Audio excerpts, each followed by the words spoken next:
На сцене Аскер и Гульчухра из оперетты Узира Гаджибекова «Аршин Малалам».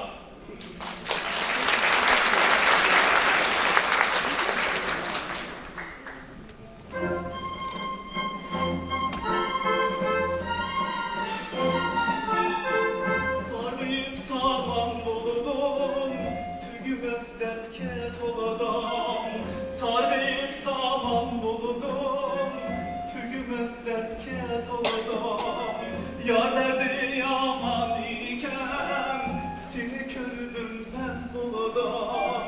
Yar derdi yaman iken seni gördüm ben buludum. Yana ben buludum, ah ben buludum. Yana ben buludum dedi ben. Külüm yoktur sensiz. Yana ben buludum, ah ben buludum. Yana ben buludum dedi ben.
Солисты Республиканского государственного академического уйгурского театра музыкальной комедии имени Кожамьярова, обладатель государственной премии «Умай» Элина Рашмеджанова. Иризат Мамутов, Алматы, Казахстан.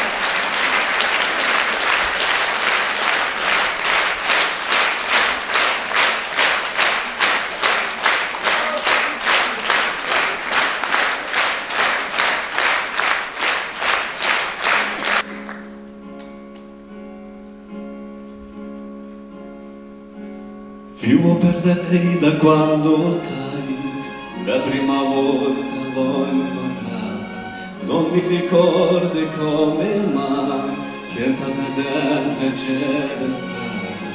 Vivo per lei perché mi fa vibrare forte l'anima, vivo per lei a non ho preso. Vivo per lei, anche lo sai, e tu non devi esserne geloso. La virtù di quelli che hanno bisogno sempre